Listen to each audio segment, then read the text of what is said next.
welcome everybody to my very first episode of Broken Roads. My name's Colin Mackell, and I'd like to introduce everybody to my guest, Christopher Lomas. And with that, I'm just going to jump right in and ask you, Christopher, to tell us a little bit about who Christopher is. Okay, well, thanks, Colin. Nice to be here. I'm a ghostwriter. That's how I know Colin. I helped Colin with his book, and I got started as a ghostwriter about 12, 15 years ago now. Before that, I was working as a freelance copywriter and a freelance speechwriter. I didn't necessarily intend to go into that sort of career from the off, but I wound up doing a lot of fanzine writing when I was younger, and then managed to wind up on a trade magazine writing about drainage and wastewater, the very glamorous world of Drain Trader. And from there, I got into a life of writing company profiles and interviewing people, and set off on a freelance career doing that. And then that led to writing speeches and then longer pieces of work, and then eventually into editing and ghostwriting books. So that's how it all started for me. We kind of spoke a little bit before this podcast. We had an attempt to try and have a meeting before, and I don't think it went too well. I think you thought that it went probably better than I did. The content was good. I just didn't think the quality of the recording was good. So it's really good to have you back, and thank you for being patient with us. It's been quite some time between then. But you spoke about some of your earlier kind of motivations as a writer, some of the things that inspired you. Could you tell us a little bit about that? Because that's kind of it was interesting to know that you came from a dizzying heights of kind of drainage, whatever that is, whatever that career there was, and but really, what is it that kind of because I take it writing for me anyway, it's a deeply kind of personal thing. It's something that kind of like is really kind of in a innermost self that wants to kind of connect with something. So what is it for you that drew you to writing, drew you to what is it that interests you? Yeah, it's I suppose a couple of things. I enjoy the process. I enjoy the actual craft, I suppose, of formulating words in a way that makes sense and sounds hopefully interesting and effective.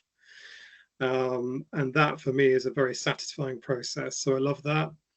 I suppose also because I was probably quite shy growing up. I'm probably still fairly reserved and somewhat introverted. So a lot of people who are of a similar mindset, I suppose, go into things like acting because they can project what they're really feeling inside, but are always quite shy to express. And I suppose going into a writing career is a little bit similar in that I don't have to worry about an audience because I have the space and the privacy to write down what I want to say, and then it gets communicated to the world after that. So I think perhaps there was an element of that about it as well.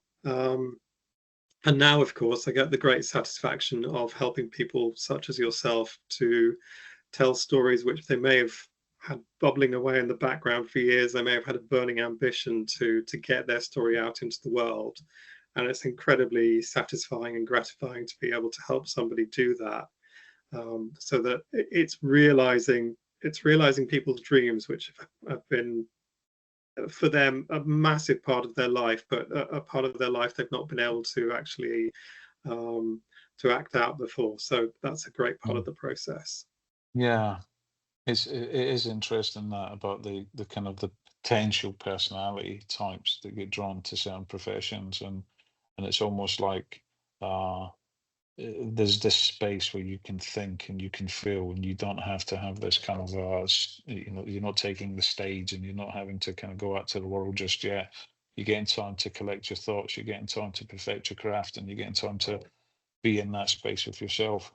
And I suppose if you are, I guess, shy is the word, maybe, I don't know, a little bit introvert or whatever it might be, whatever the term is, then I suppose writing makes sense because it's a kind of an insular world, and that, but also that it's a good way to get that energy out there into the world because there's a lot of you in there. there's a lot of what others might not necessarily get to see, or you might get the opportunity to express in everyday life. And so it's a way in which all of those parts of you can kind of come to life and communicate to the rest of the world. Makes a lot of sense. Just kind of thinking about just toying around with a few questions here.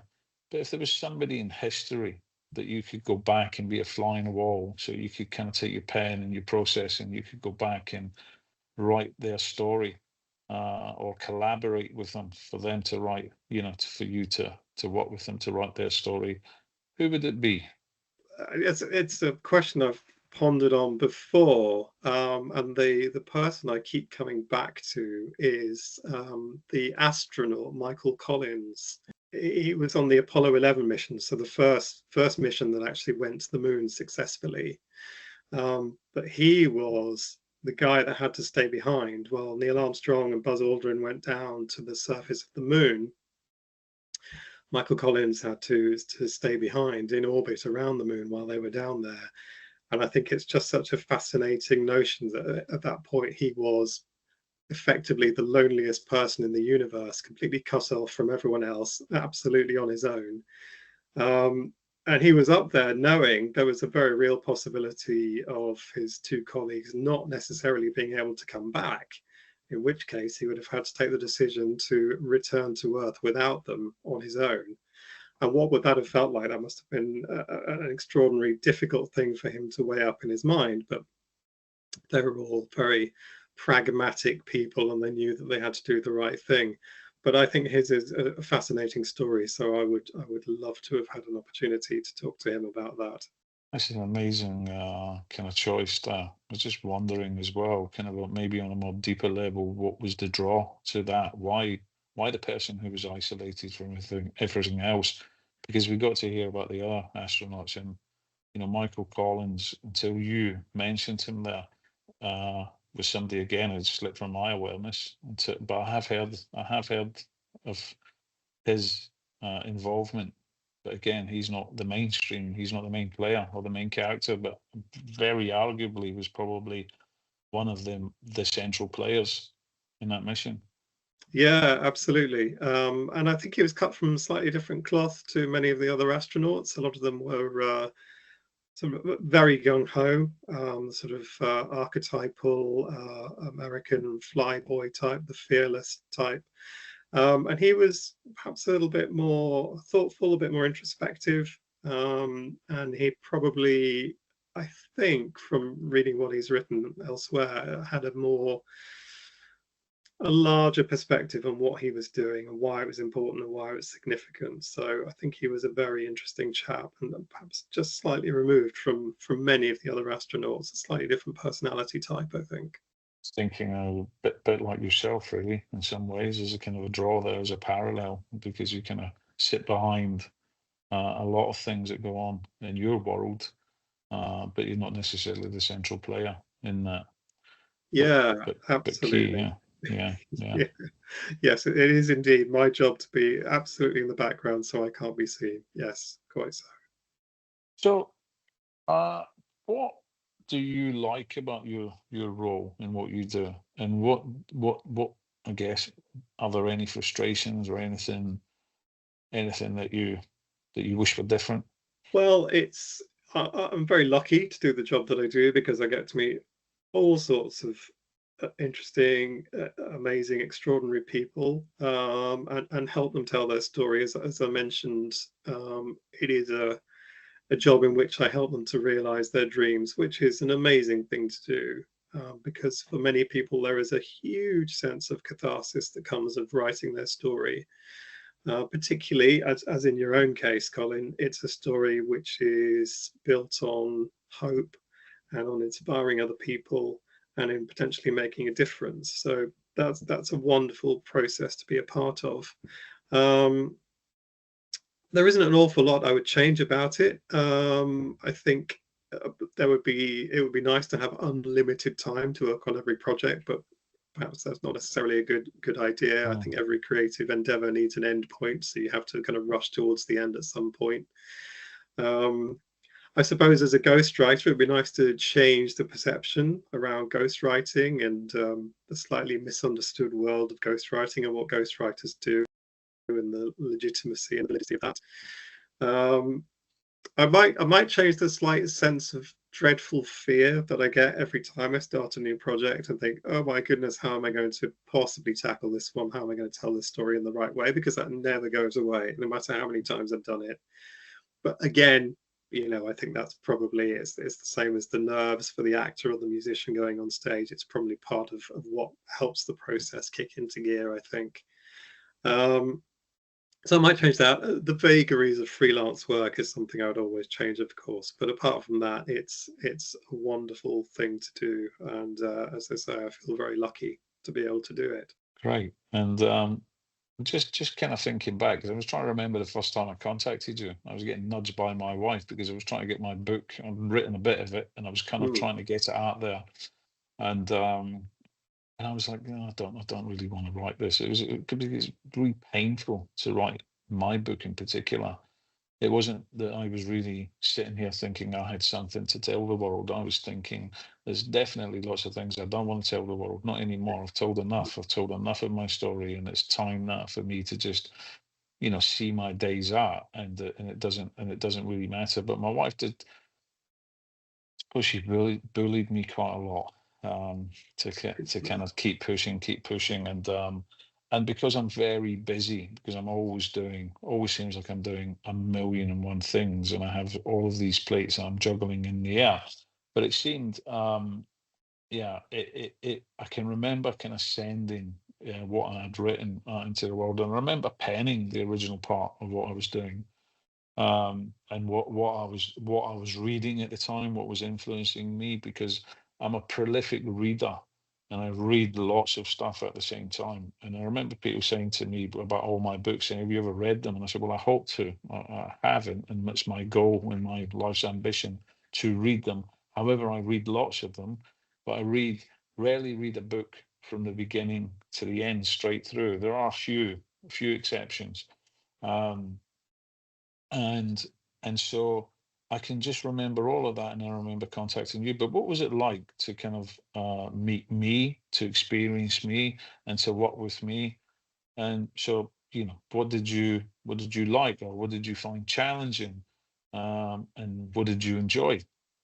Well, the first thing that I remember about the first conversation is the sense of commitment I felt from you, because people contact me at various stages of that journey of wanting to write a book, and some people are much less sure, they're less certain in their convictions, because maybe they're not quite ready. They think they are, but they're not.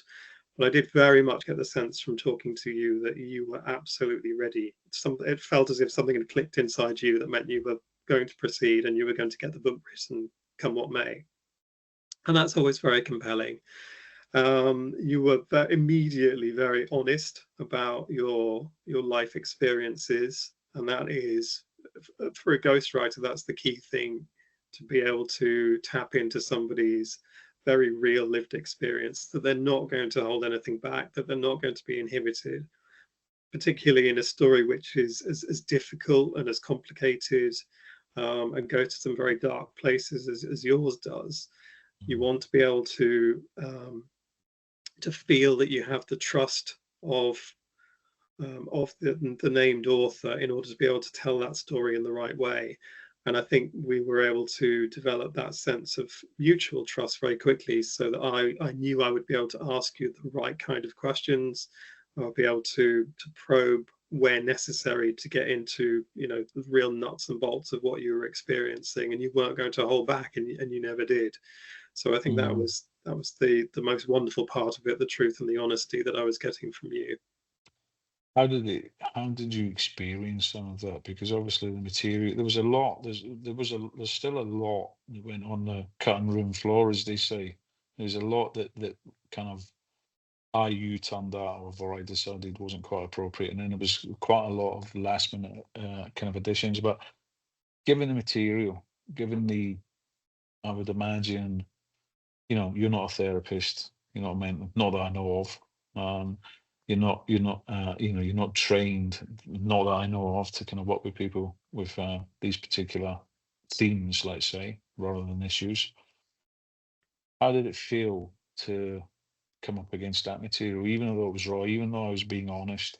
And I think one of the things about my honesty is because I'm a therapist, because I work in that sector, and because I've been through my story so many times, and so I sometimes might not appreciate the impact or the way in which it's received necessarily. At least that's one of my anxieties. Is I just kind of think like it's okay amongst other professionals or people who know. Sometimes I don't quite know when to how to read the room sometimes, and I just wonder if you kind of you were hearing a lot of stuff. So how was what's it like to receive that kind of what's it like to hear that material, receive it, because and ingest it, I suppose, really. It is hard. Mm, It's absolutely a difficult part of the job. You have to develop somewhat of a thicker skin, and I'm fortunate, I suppose, in that I suppose, carved out a little niche in working with people who have difficult stories to tell, survival stories, you might call them. I think it's impossible not to be affected in some way. But as I mentioned, being a sensitive person, I have to be somewhat careful that I don't let it mm, get to me too much, because these are the sorts of things that can really dwell and take up space in your mind mm, and bring you down. I think the thing that works against that is that, as I said, they are survival stories. In spite of everything that you went through, the whole, the raison d'etre of the book is the fact that you survived, you pulled through, you endured, and you thrived, in fact, in the end, and you prospered. And the same is true of all of the people that I've worked with. They're not misery memoirs, as they used to be called. They are stories of triumph, ultimately. So I have to weigh the difficult material that I'm hearing with the fact that I know who you are now, and the fact that you are in a much better place, but also the fact that the sheer fact of telling your story is potentially helping other people. So out of that misery comes something good for yourself and potentially something good for other people. And I suppose the other thing is that when you hear these stories about well, in your case, the young Colin, it then becomes important that we do justice to your experience mm, the young man and the young boy that you were and what you went through, to make sure that we relay the events of your life with truth, and with absolute honesty, because it's important that people understand that life is not always easy for people, and life can take them to some very dark places. So mm, we need to do that without ever sensationalizing the events. And you mentioned that we had to leave some things on the cutting room floor. Um, and there are some bits where we had to sort of heavily suggest what had been happening without banging someone over the head with it, because you don't want to get into that sort of into that grey area of relaying information that may be considered as as questionable, or it can't be sensationalized or trivialized. That's the important thing. So as long as we do justice to your experience, then we've done the job right, I think. and I think that was one of the things that I was kind of because I don't know in terms of your questioning where you kind of developed a kind of phenomenology kind of approach, or a Socratic approach, or you kind of dialectic kind of approach to questioning. I'm not quite sure of your orientation there, but I certainly thought what a great therapist Christopher would make if he wasn't doing what he was doing, because of your ability to get beside the narrative with that kind of over definitely not intruding into it, letting it to kind of come to life. So again, incredible skill, incredible art, rather than, if it's not necessarily a skill, I would imagine, because you've practiced it for so long, it's become an art form. It's been so kind of deeply integrated into who you are. I guess some of the so getting back to the misconceptions about ghostwriting, which is a term that people, there's all sorts of there's all sorts of misconceptions. I mean, there's if you look at the kind of the fors and againsts and the misconceptions about it out there. in Google land, or social media sphere. It's this idea that people, and I guess it can encompass, there's again everything I suppose would be laid it down on a continuum. There's all these from the nobody does anything and everybody just writes stuff about somebody else, especially autobiographical stuff about famous people, which is a bit of a kind of a niche kind of topic for some people and a kind of a niche skill set. But there's this idea that ghostwriters do everything, that even somebody who writes and pens stuff themselves sit alone and never collaborate, never involve others, never speak to anybody else, never kind of ask for feedback, never kind of do any of that stuff. And it's all done for them. And so for me, I suppose there might be this idea that Colin really isn't the author, that it's Christopher Lomas who's the author, and it's Christopher Lomas's book, and not Colin's book. And Colin didn't imprint it, didn't get involved in it, didn't get his hands dirty. Just this book just turned up. There was kind of all this data going into this machine, and then a shiny book turned up on the doorstep, X amount of time later. So I guess for people listening and people who might be thinking about it, and for some might want that package where they kind of go, don't really want to get involved in anything. You write something for me, let me have a look at it. Or, it might be 2 or 3 steps removed from somebody even. And there might be pieces of information that people get, which might be largely in the public sphere. But is Colin the author? And did he really, should he really be attributed to Broken Roads? Absolutely. Yeah. There's increasingly the art of ghostwriting is being formally recognized and appreciated, and very often you will see books which are credited to the named author with someone, the with someone being the ghostwriter, and you are very much the author and I am the with in this case. I suppose the best way you can describe it is as if in a musical sense, if you've written the score, perhaps I've arranged it. It's that sort of process. This story couldn't have happened without you. The events that we describe are yours, the events you told me about. And my job is to try and articulate those events in a way that makes sense narratively, but encapsulates as much of your essence, your personality, and your actual lived experience as I possibly can. So the closer I get to your voice, the better. So I can do certain things. I can structure it in a way that ensures that narratively it works, but I can't manufacture any events. All of the events are yours. And so it is that issue of arranging it in a way that makes it comprehensible and gives it a kind of structure, because unfortunately real lives don't work in a lovely, neat narrative way. So I am really just there to arrange those things in a cohesive manner, in a way that is accessible and entertaining and informative. But it is absolutely your story. And it is in, hopefully, when I do my job right, which hopefully I do, it becomes infused with the essence of Colin, or whoever the named author is, and I think that is the case. And it is hugely collaborative because, as you said, there are bits we left out, there are bits we discussed, there are some bits which you didn't want to include, which I would have included. So ultimately, the ultimate arbiter of what goes into the book and what doesn't, and the finished product is you. It would, had you not approved it, and been happy with the way that I'd articulated the story, then it wouldn't be there anyway. So it is very much yours. Yeah, and I mean, I guess that kind of idea of collaboration, originality as well is something that you see every day. So every day in my job, I'm collaborating with people. We produce documents sometimes that might have Colin Mackell written on it.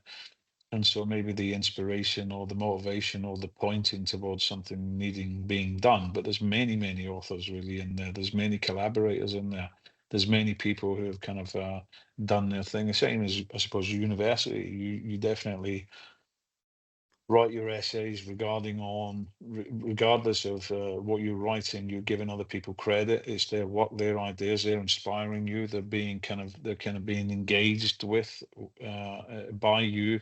They're being fed back to others, and then they're being structured in a particular way, which is again the kind of the way in which the institution, if you like. And again, if I think about reports and stuff within all of my businesses, there's lots of narrative, right? There's lots of writing, lots of collaboration, lots of things that shall it go in, shouldn't it go in, what's going to be the impression, how will it be received, does it communicate the right message? And so I think that it's definitely a process, it's a collaboration. Mm. And I think that, as we were kind of looking at things and we're tweaking things and writing bits of it as well, and I'm looking at it and I'm thinking, is this me? And then there were periods when, even historically, the narrative as it was unfolding throughout my life and my experiences, they were kind of all over the place. And there was a decision to leave some of it messed up Mm. because that was the way it was experienced, rather than to have it kind of so accurately kind of chronicle the kind Yeah. of the timeline. And I suppose that was also part of the style. That was a kind of the stylizing of it, because if I tidied it up, that would have then misrepresented the way in which my autobiographical memory was working, my recollection of the events.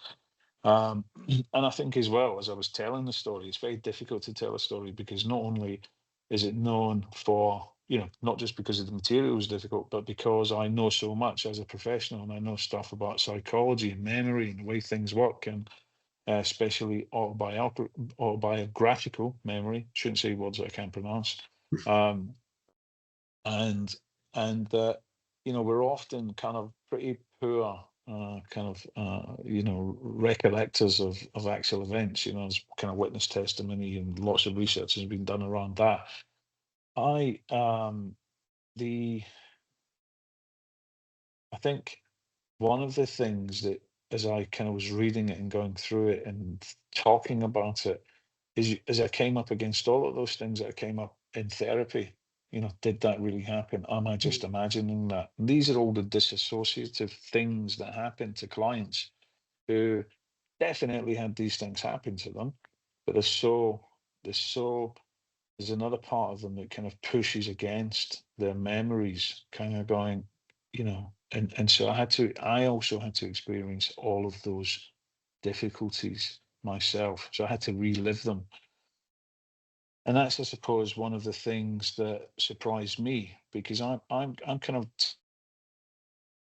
telling you stories of which I kind of think, yeah, not that I'm cool with it, but I'm kind of moved on from that, and I'm reawakening all of these processes again that I've already been through, um, and that was difficult. So I guess, in terms of lasting impact, did it have a lasting impact on you, or was it just another day in the office? So is it a part of you that will kind of always remember some of that process or some of my story or some of what we've done together?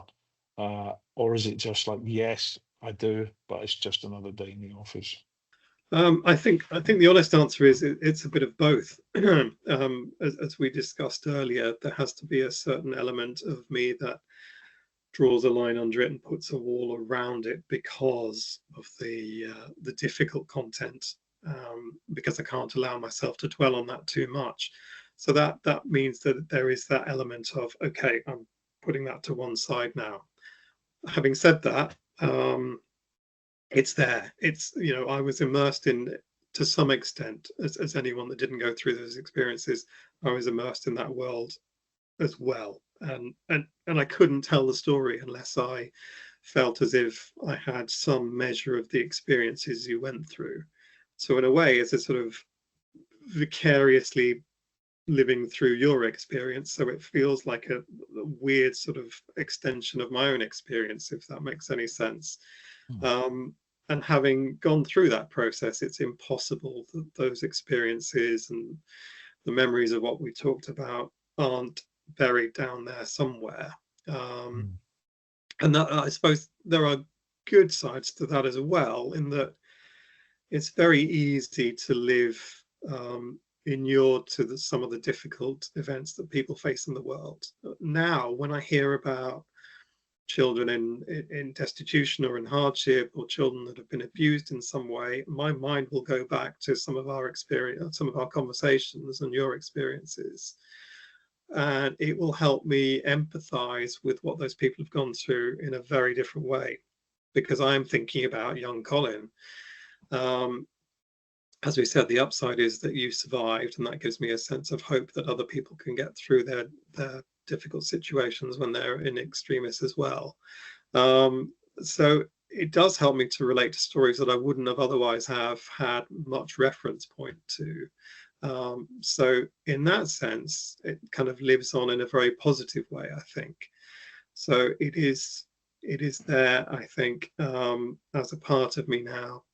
And I choose to look on that as a good thing. I was just wondering, you were talking about little Colin kind of informing some of the more kind Hmm. of empathic responses and having a bit of a more of a kind of a, let's say, a lasting effect in terms of the lens in which you experience other things that you then, you know, come up against as you kind of like, you know, as you just live your life and you see other things, you kind of think, oh yeah, that story with Colin.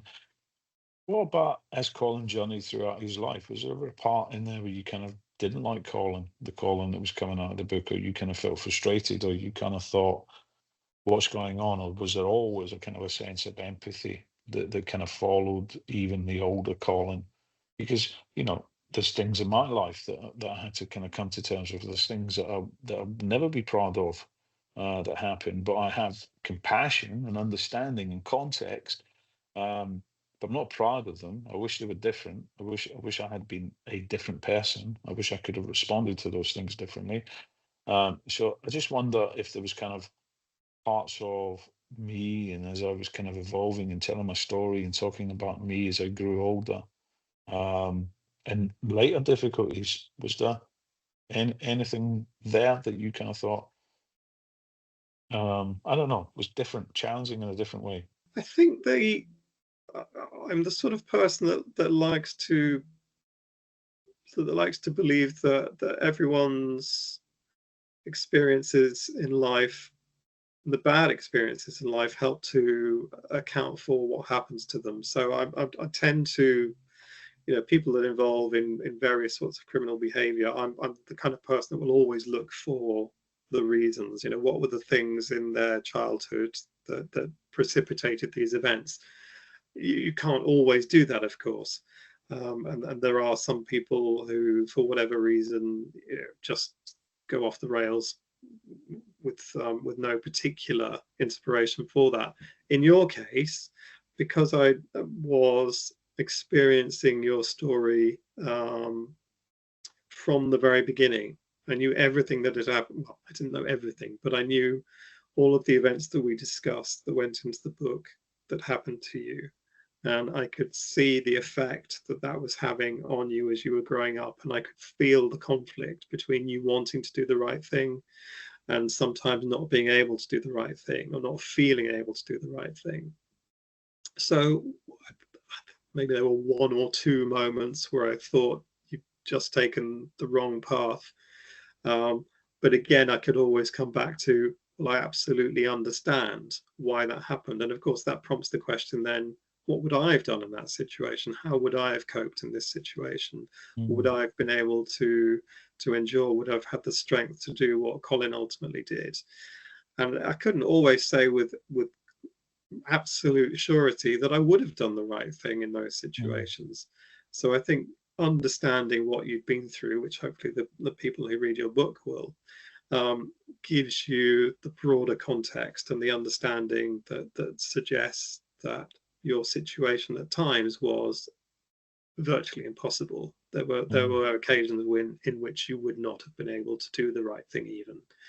And so all of that understanding means that I couldn't ever have been able to say, I disapprove of what you did, because the route that you were on sometimes led you to a place where you had no alternatives, I think. It's an interesting. I mean, one of the things, one of the aims, and there were multiple, because people say, well, why did you, you know, write the book? Why did you do it? Why did you? What's it? You know, what's its purpose? and there's many purposes of the book. You know, there's personal purposes, but there's a purpose that I hope that is more for the world than there is for me. Because some people who read my book came to me and kind of went, oh, you know, as if I was still in in Mm. those experiences, and they're like, oh, oh my goodness, I didn't know, and I'm like, it's fine. You know, I haven't got, one person in particular said to me, I haven't got to the last few chapters, and I went, wow. They said, I don't know what the ending's going to be. And I said, well, I'm the ending, you know, Yes. so you can relax. It's okay. I said, but I was kind of, that's again one of my aims, is that I was trying to kind of say, very difficult. It's a very, you know, I strive in my work. I have to kind of make decisions, make judgments about stuff, and often, you know, the heart conflicts with what's necessary. So there was definitely times when Colin needed to be locked up because he was a harm to other people. He was a harm to himself, and he was a harm to other people. Um, and that's a painful thing that we need sometimes to have to a mechanism that removes somebody from the ability to harm themselves and other people. And it can seem sometimes, depending on how liberal you are, liberal minded you are, it can seem like a very cruel thing to do, especially to little Colin, right? Where you kind of go, this guy's been through enough, you know, he's been through hell and then some. Um, but it is about trying to inject this idea of hope, this idea of this kind of immense uh, kind of possibility of tomorrow, of never kind of giving up, never giving up on the human project, never giving up on the idea that things can be different. And I was just kind of wondering, like to that end, who should read this book? Who do you think that this, you know, if you was to pick, you know, two or three kind of groups. I'm not going to say individuals because you know, I think everybody should read this book. Personally, I probably would say that. Not everybody will, obviously, but in terms of bigger picture stuff, who should read this book? Who might benefit from this narrative, this story? Well, I suppose a couple of groups spring to mind. I mean, the one obvious one would be people in young offenders institution, young people in prison, because as you say, it is a book which espouses a positive message. It's a book which inspires hope, and hope against the odds, because when you consider what you went through, I mean, the odds against you surviving at all, let alone making something impressive of your life, must have been remote, given the challenges that were ahead of you at all times. And for people in that situation who may have had a terrible start in life, who may feel as if they've got no hope whatsoever, I think this sort of book would be enormously beneficial to them. I suppose also the other group that springs to mind, and I don't know what we'd call them, but that part of society which doesn't, for no fault of their own, I'm not casting aspersions here, but that group in society that doesn't understand deprivation and hardship, that have had perhaps a very easy life, that don't understand why certain people go through life events which are very contrary to their own, why people end up involved in crime, why people end up in drugs and gangs and things like that. And I suppose for that group, it would be a sort of compassionate eye opener to the other side of life, the sides of life which they may not have experienced, let alone really believed existed. So I think those sort of slightly diametrically opposed groups would be the perfect people to read your book. Yeah, so maybe it might be something that kind of brings people together, brings disparate viewpoints, and kind of finds a way to kind of find a way for them to kind of coexist, to Hmm. find kind of a resolve.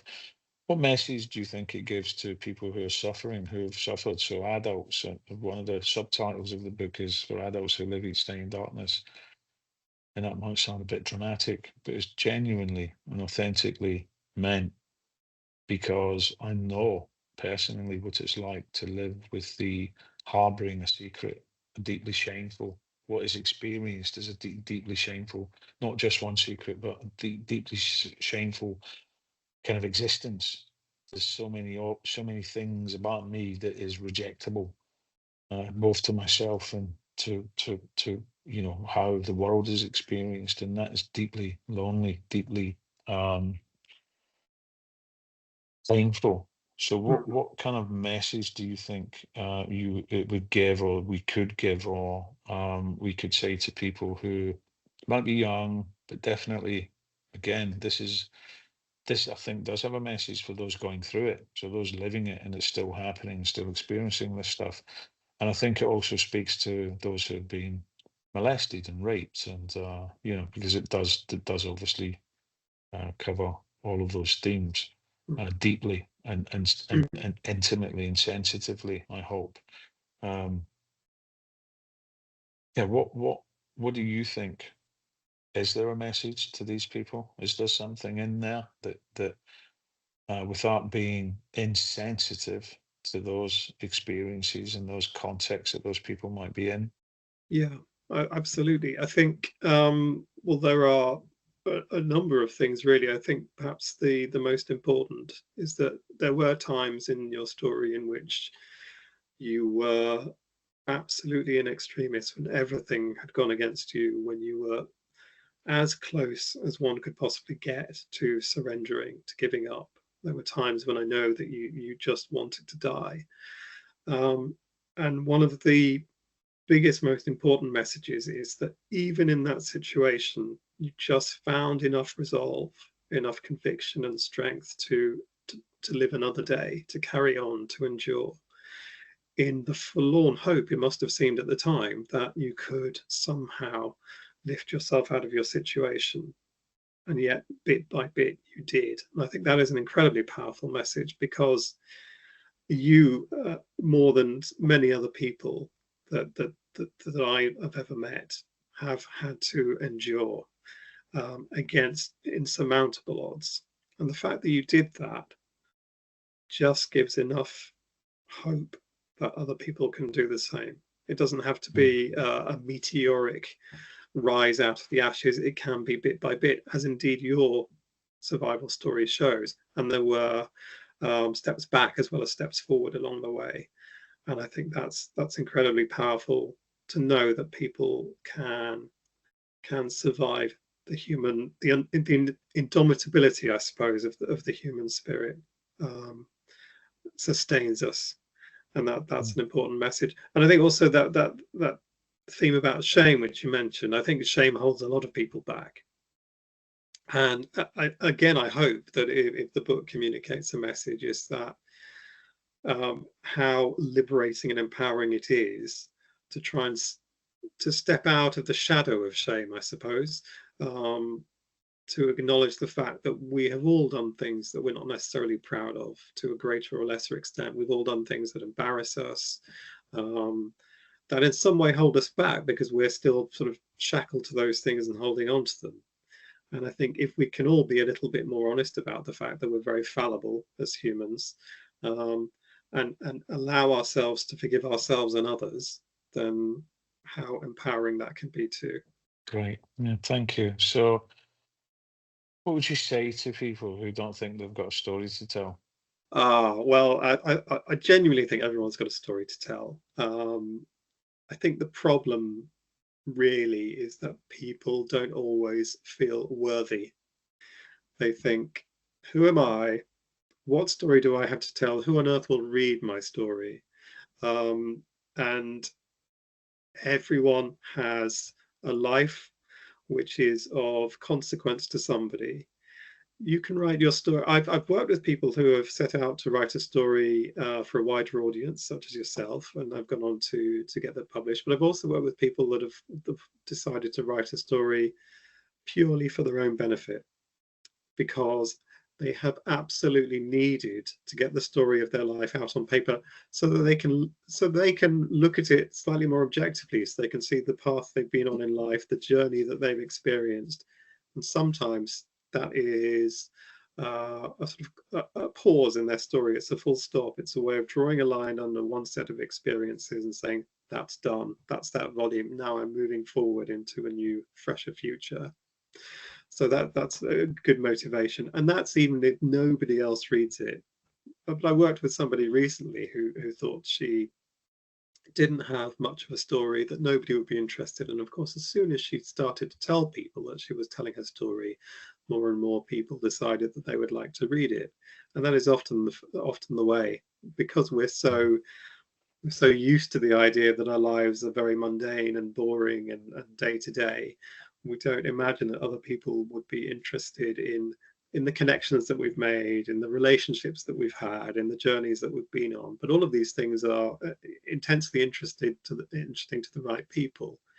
And a lot of people I work with, I suggest that they put their books in local libraries, because they become like a sort of social history. They talk about things which don't exist anymore. They talk about ways of life which have faded, people in their lives who would otherwise be forgotten.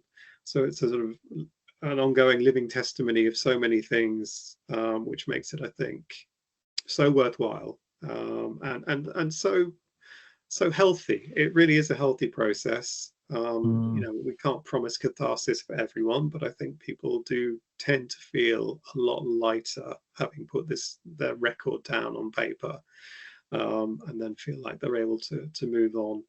And so I would say to everyone, you know, if you have a story that you want to tell, you should absolutely do it. It is a wonderful experience, whether you do it yourself or with a ghostwriter. And there are many ways of telling your story. But yes, absolutely, we do all have a story to tell. I'll have to tell my own someday, but I'm not quite ready for that yet, I think.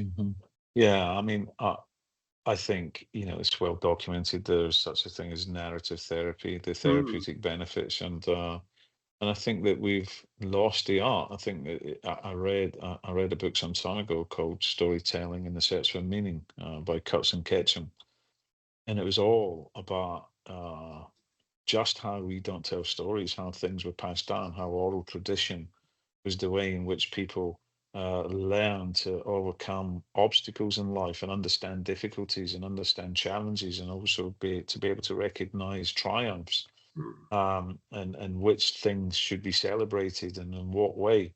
And just that kind of sitting around somewhere, you know, often, you know, music or, you know, a beverage or talking and telling stories, and this is the kind of the written form where things are kind of put to life in on paper, and then somebody can pick it up a million miles away from that person's life and somehow be transported into someone else's story. So it's very, very powerful, and I yeah, agree with you. I believe everyone's got a story. yeah, and you really never know who your story is going to touch. Mm. It can help. It can help one people. It can help 1,000 people.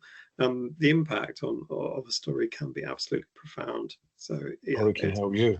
really is. If it doesn't help anyone else, it can help you. Yeah, absolutely. Yeah, yeah. So moving into something hopefully a little bit, let's say off topic but relevant. So three books people should read before they die, and why? Okay, so I would go for a factual book, an autobiography, and a novel. And Mm, from a factual book, I would say a book called Factfulness, which was published posthumously by a chap called Hans Rosling, who was a Swedish doctor and statistician. And the premise of the book really is that, based on statistics and his intensive research, that the world is in a slightly better place than we all believe it is, because we all have preconceptions about how the world works and about its limitations. And this book challenges that. It challenges our beliefs about poverty and progress and opportunity and other key metrics, using his extensive research and his absolute statistical basis. So it is, as the title implies, absolutely factually based. It's 7 or 8 years old now, actually, and the world has changed quite a lot in the last 7 or 8 years, mm, obviously, but I think it still gives a genuine sense of hope for the future, which which we can see from his book. And I think the website still endures if anyone wants to go and have a look at the website, which I believe is updated with statistics about progress across various metrics. So check that out. I think that's a very inspiring book. For a memoir, well, I mentioned Michael Collins, the astronaut, earlier, and he did actually write his memoir, which is called Carrying My Fire. And I think his unique perspective on the world and on life as one of only a handful of people that have orbited another celestial body it is unique. He writes with a lot of wit and self-awareness. It's frank and it's uncompromising when it needs to be, and it helps me to consider I suppose the smallness of life, but also the largeness of life. The fact that humans are capable of such extraordinary things as going to the moon, especially in the 1960s, when things were pretty much held together by sticky tape and hope, essentially. And it's the most literate of all of the autobiographies written by astronauts. As I say, he was, I think, cut from a different cloth, and it really shows in the book. It's a really beautiful story. And for a novel, I would say The Solitaire Mystery by Jostein Gaarder, a Norwegian author. It's the slightly less well-known successor to Sophie's World, which was a huge worldwide success, I think. And it's one of those stories within a storybook. So there's a central mystery running through the story, which is revealed as the book goes on, but it's interspersed with explorations of sort of philosophical and metaphysical ideas. But it's very fairy tale-like. You can feel sort of bits of Alice in Wonderland in there and that sort of tradition of storytelling. And I probably read it at the right sort of time when I was at university, and it's sort of helped open my eyes to the world of wonders. It's that sort of book. It's not a very naturalistic sort of story. It is, as I said, quite fairy tale like, detached from reality, I suppose. But I quite like that. And it's, I think, also probably, although I haven't put this to the test yet, I think it's one of those books you can go back to at different life stages and get something slightly different from it. So I will have to put that to the test one of these days when I have the time. Excellent. Great choice of books. So 3 favorite actors and why? Why are they your favorite actors? Okay. Yeah. So I seem to be able to identify a lot of fairly obscure television actors from the 60s, 70s, and 80s when a lot of my favorite programs were being made. But I tend to favor sort of character actors over the sort of star actors. I tend to find them more interesting. These days, people like Toby Jones and Eddie Marsan and people like that. But I think probably one of the most extraordinary acting performances I've seen recently was Mark Rylance in Wolf Hall, playing Thomas Cromwell. People often talk about inhabiting a role, and I think his performance in the Hilary Mantel adaptations really exemplifies that. It was in a very storied cast, he was up against so many other astonishing actors. But the pressure on him was immense. I think he must have been in about 90% of the scenes. So it was an astonishing workload. But you couldn't take your eyes off him. It was a mesmerizing performance, but very subtle, very nuanced. He did so much with his face, with his eyes. It felt as if you could really see down into his soul. It was that sort of performance. Really incredible.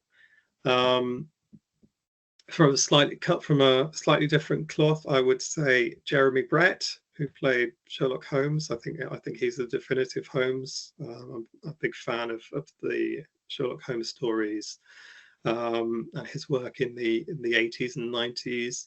It's quite stylized. It's very different, I suppose, to Mark Rylance. It's quite theatrical. It's full of mannerisms and tics and strange little bits of business that he does. But he was absolutely that character, and he's an actor who really suffered for his art. I think playing Holmes over the course of 10, 12 years, whatever it was, really affected him and hurt him in various ways.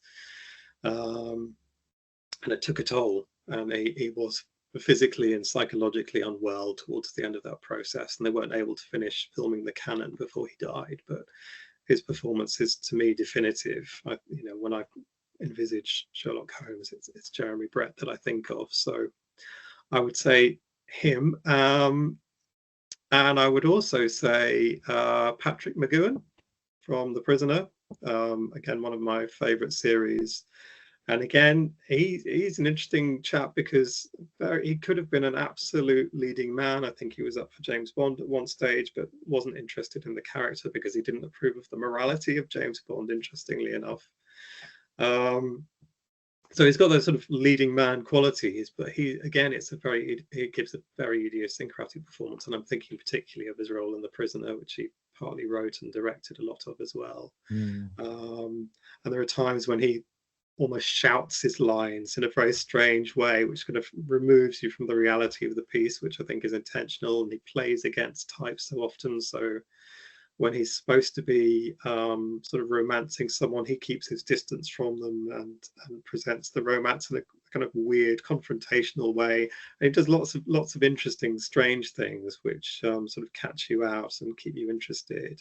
And it's a very sort of magnetic, twinkly, surprising performance. So I would say him as well.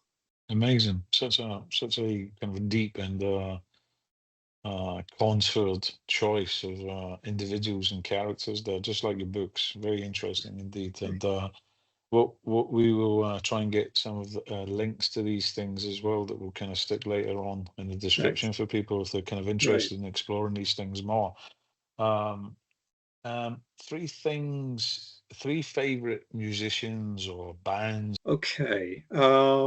Yes. When I was growing up, I wasn't especially interested in pop music very much. I listened to what my sister listened to a little bit, but my record collection at a very early age consisted of BBC sound effects records and incidental music from Doctor Who and things like that. So when I finally got into music, I was quite drawn to electronic music because of the work of the Radiophonic Workshop. And I think the band that exemplifies electronic music is Tangerine Dream, the German band who got started in the 60s. And their recorded output is absolutely vast. It's well over 100 albums, including soundtracks and live improvisations and all sorts. And even in a sort of fairly narrow field as electronic music, their music covers quite a wide range. Some of it's quite abstract, some of it's quite ethereal. Then it got more rhythmic and more melodic. And so there's all sorts of different sort of sound palettes and sound worlds that they inhabit. And listening to their catalogue is, I suppose, like listening to a history of the synthesizer, really. Because they started off with sort of Moogs and Mellotrons and sort of worked their way through various different iterations. And they are still going now in a revised form. But after several sort of peaks and troughs, and they had some doldrums for many years, they are now kind of resurgent and doing very interesting music again.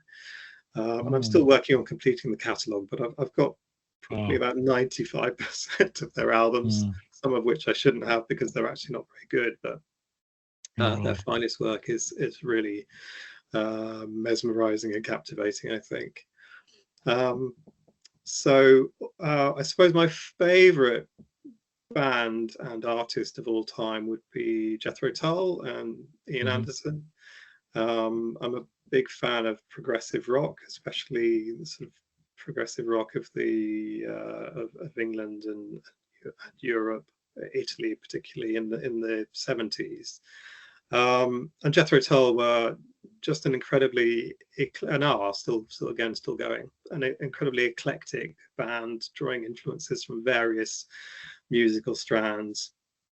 And their take on progressive rock is infused with a lot of British folk and a lot of other influences from jazz and classical music. And then they went through a sort of electronic phase, which is very interesting.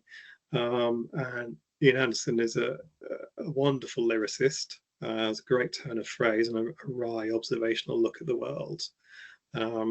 and I love most of the catalogue, with a few outliers, but yeah, they have probably been my favourites for decades, I would say.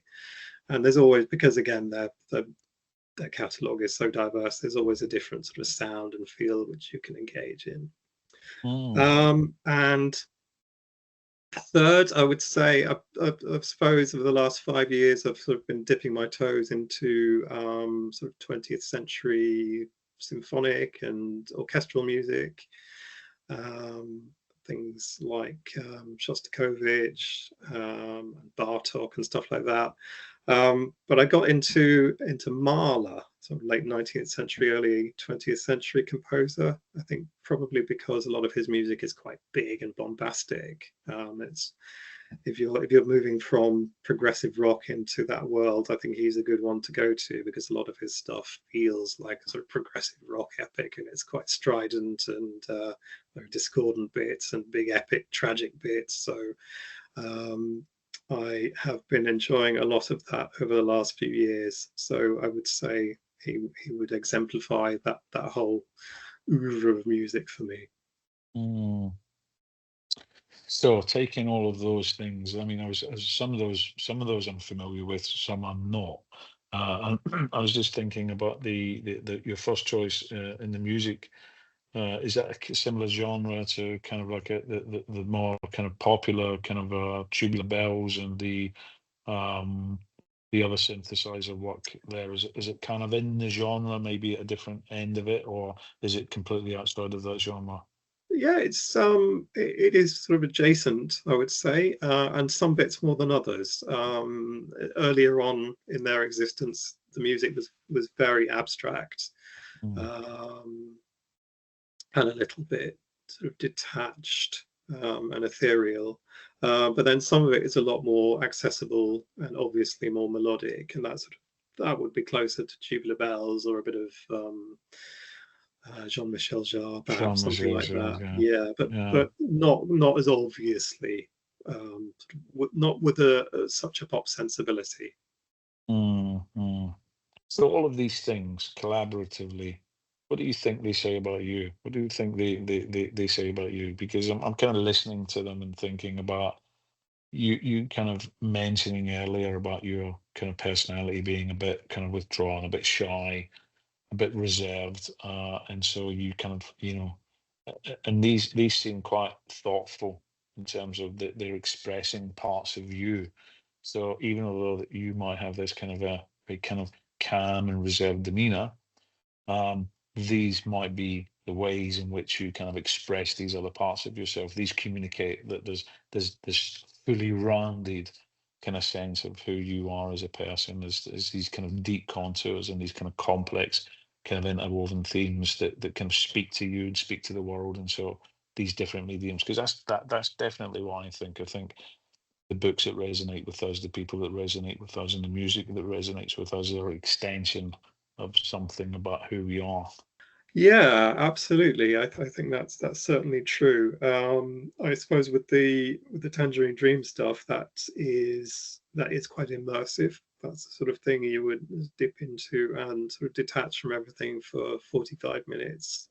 Some of them are quite cinematic, so you go on a journey. Some of them are a bit otherworldly, so you feel as if you are sort of tapping into something a bit beyond yourself, I suppose, that kind of idea. But then again, some of them are quite rhythmic, and that sort of exemplifies that other side of something a little bit more immediately accessible. And yeah, you're right. I think I find engaging with music a very emotional process. I Mm, think I of all the arts, it's the one that touches me the most, actually. I mean, although my business is in words, I think music is where I find a lot of meaning. I mm, can find it quite powerful, quite uplifting, quite devastating at times, certainly. So yeah, I do turn to music to experience some of these things. Um, and yeah, certainly with the Mahler music and things like that, you do go on a very big sort of deep inner journey from from something into adversity and then into triumph again. Not unlike your own story. There's a parallel there as well, I think. Um, and I like that sense. For me, that's more engaging than watching a film generally, because it Yeah. tugs so many different heartstrings, and it consumes me, I think. So I get Mm. all of that from it. And would it be fair to say that it's a way in which you can be intimate without having to overtly be that? So some way in which you can experience intimacy, but it's kind of innermost intimacy. It's kind of experienced really personally. Yeah, I think, yeah, and probably also we talked a bit about catharsis. There's probably an element of that, and it might even tie in with what we were talking about earlier. For having to experience the difficulty of other people's stories, but perhaps not necessarily being able to expunge them or achieve any catharsis from them because they weren't mine. Some Mm. pieces of music probably help you to achieve that, I think, because they resonate on those same frequencies, perhaps, and then you are able to kind of live through those some of those feelings in a more healthy way. So on a bit more of again, staying in the same vein, but a slightly different twist. Three things you would take to a desert island and why? Okay. Do you know, I often think about this question. It's a little personal pet project. And I know you're saying three things you take there rather than three things that would be there as fantasy Three items. things So, you would take there, yeah. Three yeah, things you would okay. take there, yeah. All right. So I'm going to assume that there's some means of shelter and fresh running water and food and Sh- all of sh- those things. it's your island. It's deserted, but it's your island. So apart from Okay. that, it can be whatever you want it to be. Yeah. So whatever's already there from Okay. your world is there. All Your right. Well, personal island. okay, great. In that case, I'm going to take well, thinking about the practicalities, I'm going to take an iPod and headphones, and we'll gloss over how I'm going to charge them at this point. But I would need access to Throw a music. through a power bank in for sort of Perfect. Okay. solar charging power bank. It's included in the Excellent. package, so it still counts as your one. I like it. Okay, I could be Yeah, happy with that then. So sort of an 80 gigabyte iPod or something will yeah. keep me going, I think, for as long as I'm there.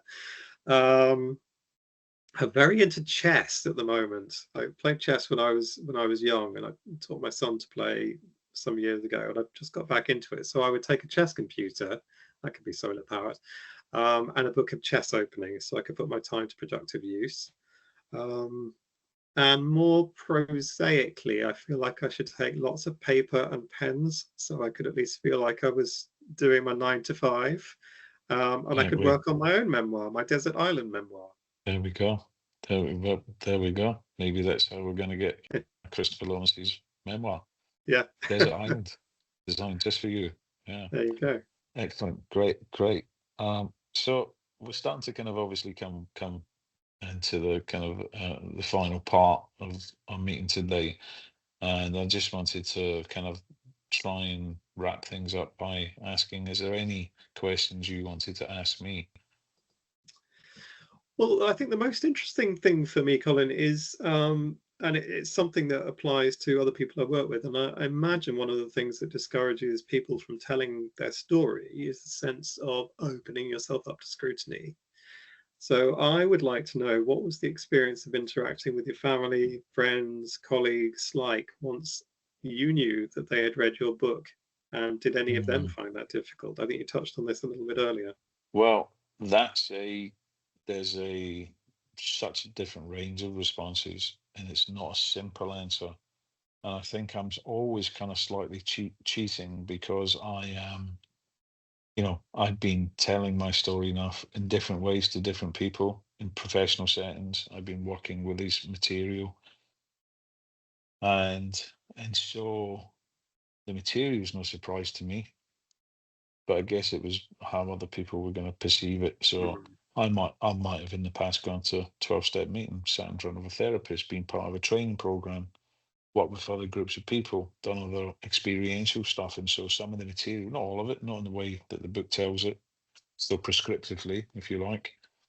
Um, and so these people all had a reason for engaging with the story. It was a support group, or it was a therapy group, or it was treatment, or it was something else. And so in that context, it's kind of that gave me, you know, part of what I've done and part of what I do was kind of my job. You know, it was part of what I did. It wasn't all what I do, but it was part of my job. But what was interesting was different people who didn't know that about me. And it was a big consideration, you know, again, why some of the stuff probably didn't get out, will never get out, is because of my children, because of my wife, because of my colleagues. It's only so, you know, because I think my book is so kind of revealing in so many different ways. Mm. It's it I also have to be. It's like it's okay. I can go deep and deeper, and then deeper again, and deeper still, and deeper, deeper, deeper, deeper, deeper. But can they, and is it fair to ask that of them? Was one of the things that I had to kind of think about, um, because of the kind of the changing and potential shift in their perception, you know, of me, and also colleagues, people who work for me, right? Mm. People who think here's Colin, he's, you know, the CEO, or he's whatever it is, you know. On a good day, he's a CEO. Well, I suppose not on a good day, he's a range of different things. However, the the response I think was generally, um, I think people were taken aback. I think people didn't know what to say. I Mm. think it was received with a sense of, yeah, I think I think people, and again, I don't want to think people what people's responses were. I'm filling in the blanks. Some people just kind of went, yeah, you know, it was kind of a deadening non-response, just kind of, and then all the way to kind of people being overly fussed about me, you know, kind of Mm. wanting to treat me differently, uh, which was not a nice experience, because it was again, I tried to be really clear that I wasn't looking for people's pity. I understand it's hard to avoid when you confront this material. It automatically brings up a sense of feeling feeling just terrible for that person, just kind of thinking this is just awful, just awful, awful, awful things. But, and I'm not taking away from the authenticity of what people were saying, but it's kind of like I didn't want people to miss the point of the book. Mm. It was kind of like I had to tell that story to get to the point that I really want to communicate. There was so many different contours, so many different ways in which it weaved in amongst different experiences, and so. Um, There were moments I've regretted doing the book. I thought I wish I didn't do this, and there were moments that I thought, yeah. I mean, when I regretted it quite a lot. I kind of thought, why did I do this? Why did I bother? I should have just left it. It was okay. Things were okay then, you know. But that, I think that's just normal. I think those experiences of kind of like, I think I'd never experienced the world as a kind of a unified position on anything. My experiences are always kind of fluid and always changing, and shifting. And so I don't try to kind of hold on to kind of, you know, kind of a legalistic framework of understanding or interpretation. Um, and so, but overall, by a major country mile, shall we say, um, I'm very happy. I'm very glad, and I suppose if it does reach one person, other than me, Yeah. it reaches one person and it causes one person to kind of change the way in which they see themselves, and it causes them to feel, you know, it stops them from you know, killing themselves, or, you know, slipping deeper into their addictions, or, you know, just being so isolated, or it causes someone to go and get help, to go and speak to somebody safe, somebody, you know, they can trust, then it's been worth it. And I think, yeah, I don't know if it's going to be a theme, if there is such a thing to be found within the book in terms of people's responses. I think overwhelming has been the kind of the wow factor, the kind of the wow. Mm. You know, people have been shocked. It's kind of like that. Wow, you know. I think beyond that, um, the experiences have all been slightly kind of different from not knowing what to say. There's the kind of the wow, and then there's a kind of a silence, Right. and then there's a kind of a wow, and people keep saying to me, how did you do it? And I said, well, it's in the book. It's kind of in the book. I don't really say much more beyond that, and I give my reasons for it there. At least, I'll never fully know. And but I think, and some people have said it's just masterful. It's a masterpiece of how it weaves all these different experiences into a kind of a climax of um, communicating a point and kind of getting where it does, because it straddles all those different things. And again, I think that was the purpose. That was the purpose of the journey, the purpose of what the project was. So I think that the experiences are still coming in. I'm still assimilating them, Mm. and I'm still kind of trying to see what we do. One of the things that this podcast is hopefully going to do um, is going to kind of hard launch this book and kind of really explore it amongst many other themes that are out there in the world and bring it to other people's awareness. And because of this experience, I'm working on other books myself, having gone through the process with you, and I'm kind of pulling different things together and thinking about my next steps. Where am I going in my life, and what am I going to be doing next, and Mm. and those kind of things. Because we there's a bit in the book where I spoke about my art, and Yeah. I think I spoke about my poetry Mm. and how it all got taken away from me. Um, and there seems to have been this theme, because I'm a very creative person as well. Kind of the way in which I express my creativeness today is that I create businesses, I create opportunities, I create services, I create teams, I create ideas, and I kind of foster those, and I kind of nurture those, and I kind of bring lots of different people in to collaborate on that. And all of those things are propagated on doing good, trying to change things in the world. Um, and as I'm getting older, kind of more feeling drawn back to um, that there's something beautiful that I want to communicate to the world, that I felt I wanted to do then. Because the art that I was doing at such a young age, I was a very small boy, and it was, and I mean, this is not false memory or me trying to tell myself something that wasn't true. But as much as I can be a much as I can stand testimony to my own experiences, that was exceptional. It was beyond the age, and it was beyond Mm. what anybody would have. So there was something that was natural, that was already there. My poetry as well was already, its prose, its narrative, its structure. I remember engaging with little books I managed to somehow find things in charity shops, or that had old library book stamps in them, ancient Egyptian stuff. There was poetry about, I can't even remember the poet, but he wrote about animals. So he gave prose and narrative to animals, and told Mm. stories of animals and how they experience human beings, how they experience the world. So he gave them a Yeah. voice, and this fascinated me.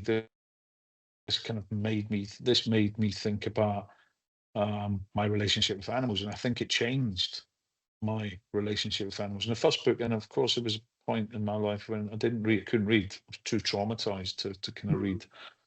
My brain was kind of trying to cope with many other things. But the first book that I managed to, I would have read other books before then, but the first book that really stuck with me was Fantastic Mr. Fox by Roald Mm. Dahl. Yeah. And I just loved that book. I just remember this kind of cheeky, smart fox kind of Yeah. outwitting everybody. He was just one step ahead of everybody. And the kind of the whole thing just, yeah. And I remember reading some Dickens stuff, and I remember my poetry kind of stemmed a little bit from the kind of Dickens poem, the Christmas, the girl who sold matches, or the matchstick girl. I can't quite remember the story, but that's where the I Am a Sparrow poem kind Yeah. of was inspired from, Right. and it deeply resonated with me. So yeah, I think the range of experiences, the range of responses, they're still coming in. They vary from wow and well done to wow, uh, don't know what to say to you, Yeah. and wow, um, still processing it. And something that's quite common is that some people get it and read it in one go, like Okay. literally can't put it down. So Yeah. they pick it up and they go through it and they can't stop. And so they read it in one hit. And I kind of thought that was some of our aim, right? Was that people could go Mm. on holiday or people could, travel somewhere and it'd be a book that they might pick up and they might get to, although slightly probably quite cruel of me to think that a book like that would be enjoyable as you go on holiday. Um, but anyway, yeah. So I think the book's been so far in the small pool of its exposure is and I've had many people come to me when I've had events and they've asked me to sign the book. They don't never know they knew about the Mm. book, and so we had a conference recently and I gave some copies away, signed some copies for people who were there. And then I never hear back from them. I'm always curious. I'm like, please give me some feedback. Yeah. Please tell me what did you read it? Did you not read it? Did you start reading it? You couldn't put it down. What was going on? And this again is what I'm hoping I can do here on this podcast as well as things evolve, is that I can engage maybe with some of the people who have read the book, read, and encourage other people, and also encourage all of it, because I know there's been, I don't know how many, it's not been a lot, there's been more than I thought would have read it. um and if only half of those would leave a review, it would start to push it up the Yes. algorithm, and Yeah. kind of, if they would recommend it. And I've done my bit as well by trying to leave, if I go on holiday somewhere, I try to leave it in the hotel lobby and kind of sign a copy and Yeah. just kind of give a little bit of a preface to that. So yeah, it's been varied, it's been mixed. I don't know what people will make of it as as things progress, but yeah, it's been yeah, been it's been everything on the spectrum. Mm. I haven't had anybody yet go, it's terrible, but I Right. think it's not that kind of book No, that a person would say that if I they don't thought think that. so. Yeah. So, which is, don't know if that's a good thing. Yeah. It just is a social convention, I suppose. Uh, yeah. And Okay. what's your next step with the podcast? It sounds like it's going to be an interesting lesson. I'll have to stay Well, look, tuned for what's coming next. I'm really grateful. Christopher's in the background. There's Sophie. She's kind of got experience with this stuff. She's been doing amazing. It's been, it's this podcast has been like so many false starts. We've been trying to get it. I remember I was on LinkedIn saying it's coming, it's coming. It didn't Yeah. come, and it went, and and we tried to have a conversation some time ago. Yeah. But yeah, no, finally, I think that I've got a kind of a team together. We've got vision, we've got creativity, we've got collaboration, and I'm really looking forward. The aim is to we're trying to find its identity, Mhm. Christopher. It doesn't have one yet. It's its central theme is around my book and me, Yeah. and but that said, my central theme is about the world and people, and kind of how we overcome these things and how we come back together and how we can tell stories and how narratives are important, um, and also how uh, you know how getting your voice out there is also important. So I think next steps for this podcast is also many things. I'm hoping it's going to get some traction. I'm hoping it's going to get some, hoping to do some interactive stuff. We're not doing anything live for the time being because I'm Mhm. still building up my courage and my experience Mhm. and getting, I'm gonna unfortunately kind of like try and overcome some of my rough edges, if you like, in terms of as I build up confidence. Um, but I'm really hoping to have conversations with lots and lots of people in the world, big collaborators, small collaborators, people, people who are well known, people who are not, um, and again, I suppose, and for a different reason, I like people. I like people. I like their stories. I'm fascinated with just people, just what people do, their skills, what they say. You're talking about this factual, this mathematician, his facts. It's Jordan Peterson talks a little bit about how everybody's dooming and glooming it. You know, the kind of the it's global warming and it's the end of the world and it's this and it's that, but how by magnitudes of difference, you know, we've been lifted out of poverty. We've been, you know, the world is progressing in so Yeah. many different ways. How water is cleaner, how we know more about our bodies and health and science and medicine. And in so many kind of accumulative and progressive ways, we're finding out so much. Um, and I guess what happens is the perception of lack slips into that. And so it's then a comparison. It's like, yeah, now I've got bread and water, a roof over my head, clean running water, but I still don't have that. And I suppose maybe that's what some of the sense of lack. And then also, podcast is about trying to steal some of the limelight away from legacy media who have all the voice and run with all the narrative. And storytelling isn't just powerful, it's a tool. It can be weaponized, and it can be weaponized against people who won't necessarily get their voices heard or get their views or opinions heard. For example, just on the global warming, if I want to try and kind of get into conspiracy theories or be controversial from the get-go, it is interesting how all these other well accredited, researched scientists don't get their opinions heard. So I think there's a lot of things shifting in the world as well. It's an interesting time to do the podcast. We've got, the kind of the geopolitical sphere is kind of shape shifting at the moment. Everything's kind of changing in the world. And I think, I'm hoping that my podcast can capture some of that in a way that's positive and just bring conversation to it. And hopefully we can bring people on. And again, I'm hoping that, again, I hope that it's beneficial. My aim isn't to be controversial.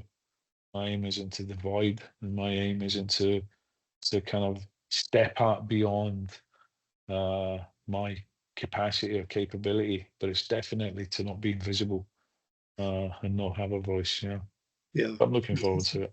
Yeah. I shall watch with interest. So again, we'll get all the information for you, Christopher, what you Okay. do, how people can get in touch with you, where you can be contacted, your website, etc.